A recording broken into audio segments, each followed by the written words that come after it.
This is Mr. Needing, and we are back with Math 068 once again. We are going to round out this particular session with Section 12, number sense. So grab your paper, grab your highlighters, and grab a snack. So in this particular section, and I'm going to close out my window there. Oops, sorry. There we are. The number sense is what we're going to give a little discussion to. So in the last section, we left that we were having a talk about hypothesis testing. We were talking about H sub O and H sub A. We were talking about the null. We were talking about the alternative. And then we jump into this number thing. Well, that's because the number is a very critical thing to analyze when we have a discussion about hypothesis testing. So this is leading us to further investigation.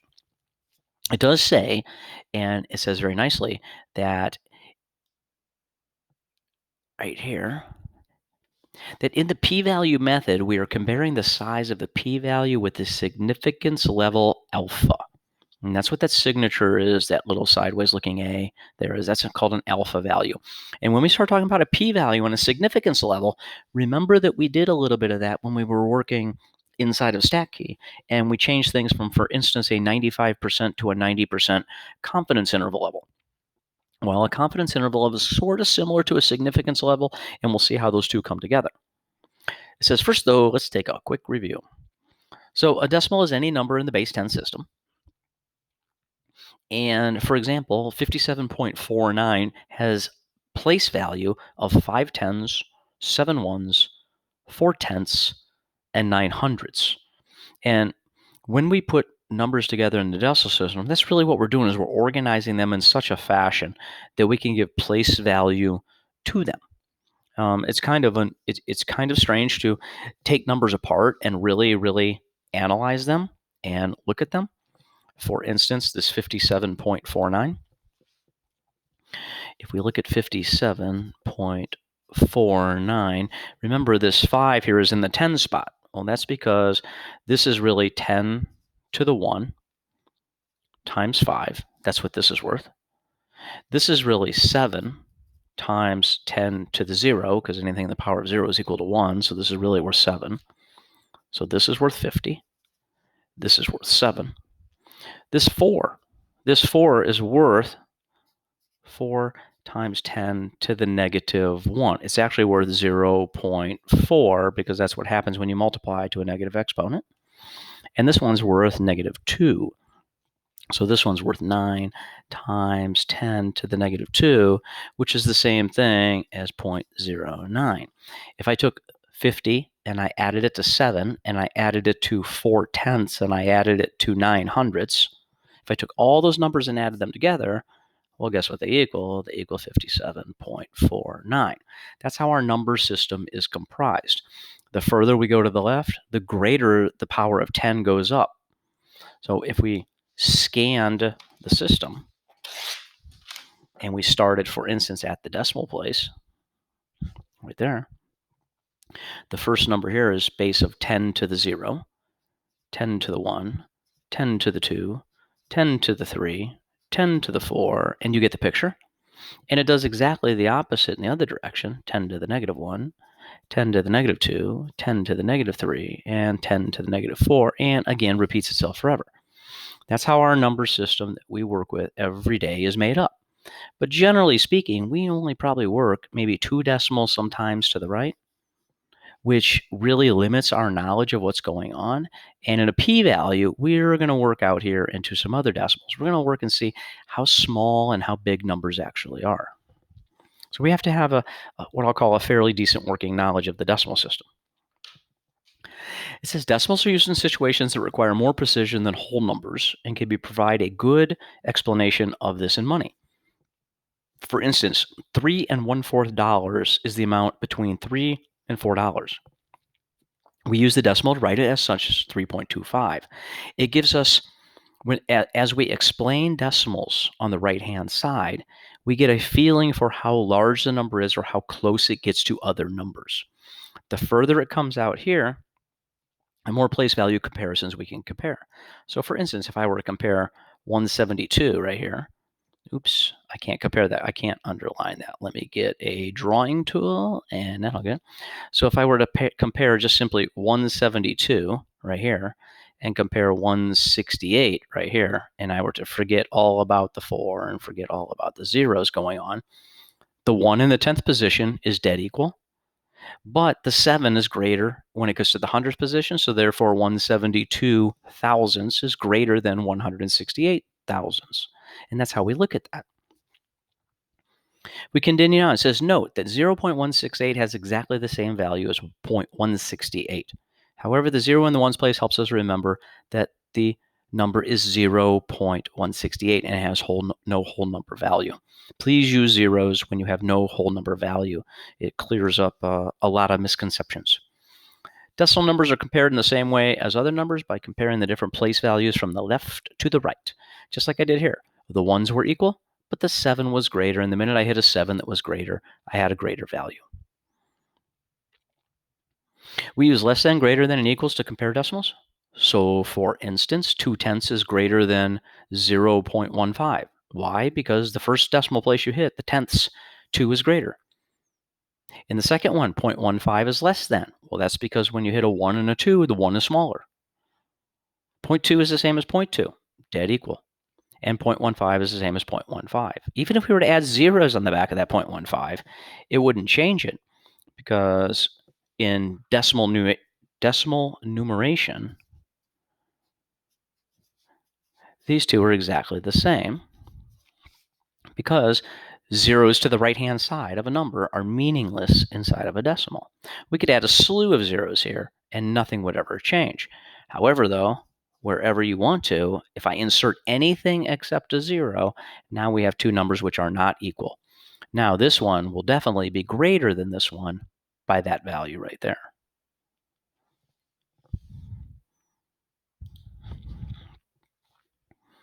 It says when comparing two decimals, it's helpful to write one number below the other. For example, which is greater, 0.57 or 0.49? I'll do exactly the same thing I did a moment ago for you. I'll look at the first number's 5, because 5s are equal.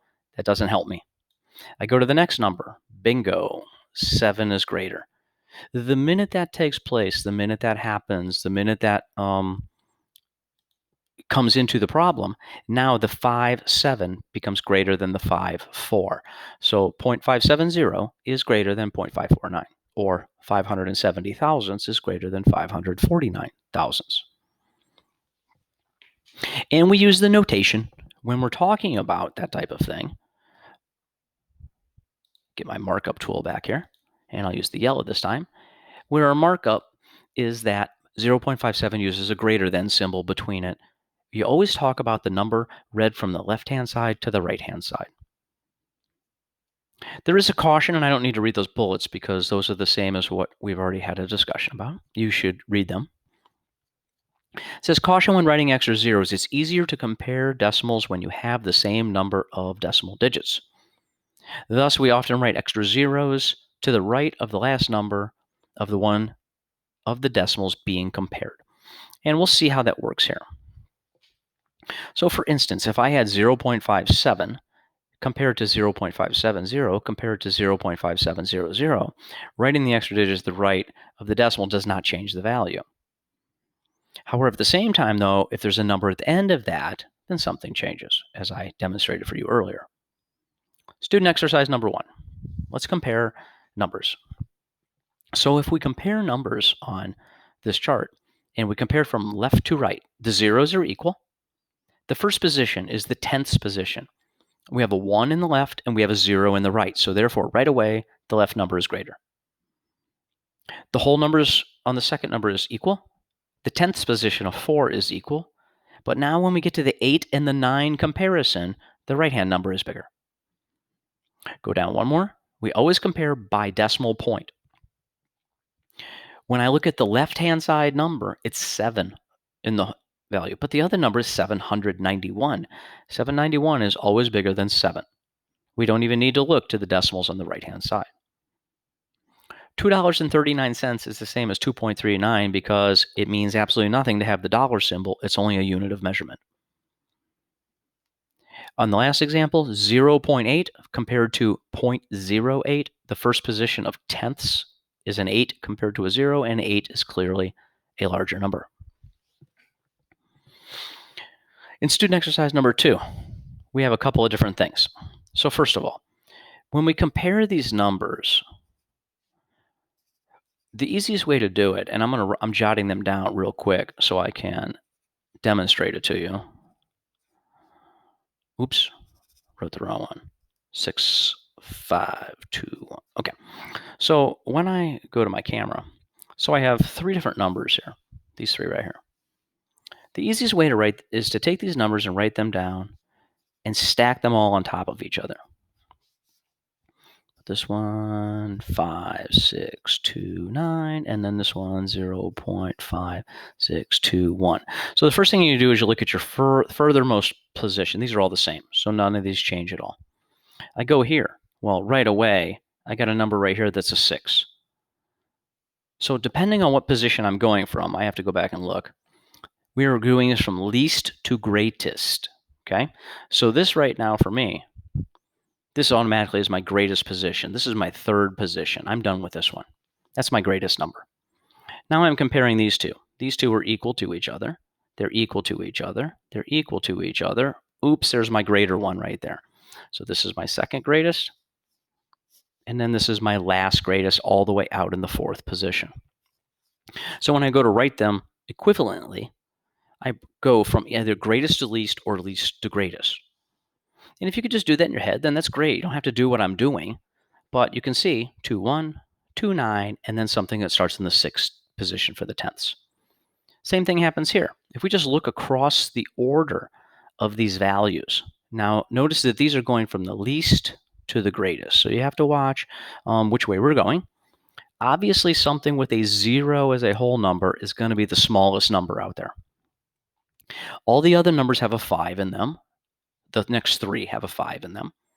And then we do them by positions. And I'll notice here in the tenths position, or in the right here, tenths is a 0. Here is a 3, and here is a 4. So as we continue and as we go upward, we can see, we can see that those numbers increase right there. And then the last number, whole number, is 6. Again, I would do that by stacking those numbers on top of each other. Sometimes we need to compare 2 fractions to discover which one is small and which one is larger. This can be done by converting it to a decimal and then comparing those 2 decimals. Now remember, in our calculator, we can do some decimal conversions pretty quickly. And I'm going to bring up my calculator so that we can all take a look at it and make sure we're there. If you have the updated operating system, you'll be able to do some conversions pretty quick. If you don't have an updated operating system, then you got to do a little bit of work. But you can get to it either way. So for instance, we're comparing 3/4 and 1/2. So if we're comparing 3/4 and 1/2, then 3 divided by 4, and it's not about this number, it's about any number, is 0.75. And 1 divided by 2 is obviously 0.5. If I look at the tenths position, 7 is greater than 5, because this is the same as 5, 0. If I were to compare any number that had 2 different decimals, I would always make both of them have the same. And the first number I see is the 7, which is greater, so therefore it becomes the greater number automatically. Going back right there. So we would say, and we would not say that 0.75 is greater than 0.5 for the final solution. We would say that 3/4 is definitely greater than 1/2. Make sure that you followed that thinking right there and that this is your final solution here. Decimals were not part of the original problem. Number 5. Now we'll pay attention to these, and I want to go through these with you to make sure we get a good understanding of these. In a hypothesis test of whether the mean waiting time to see an advisor was more than 10 minutes, the p-value was 0.100, while the alpha level was 0.05. How does the p-value compare to the significance level? Remember that the significance level is the alpha level. So the p-value is 0.100. The alpha level is 0.05. Clearly, in two numbers when we're speaking about numbers. And I don't know who wrote that.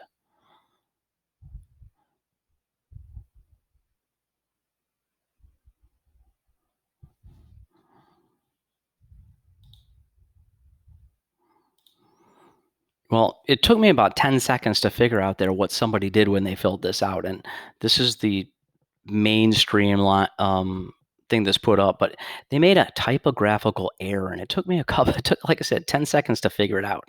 Look at the original p-value. It's 0.0100. They have their decimal place in the wrong spot over here. So in this note, make a change here and put your decimal place right here.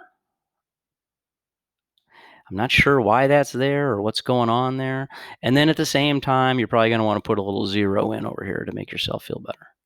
Okay? Because the way I was looking at it, it was like, that is not smaller, so I don't know what we're talking about.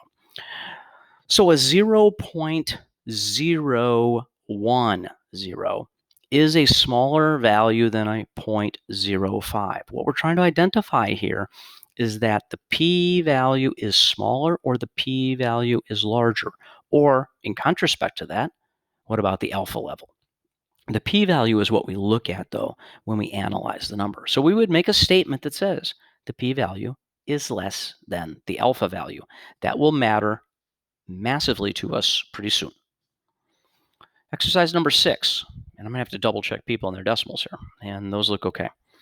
So in a hypothesis test, whether the IQ score for children whose mothers smoked 10 cigarettes a day during pregnancy is not the same as those mothers who do not smoke, the p-value was found to be 0.003.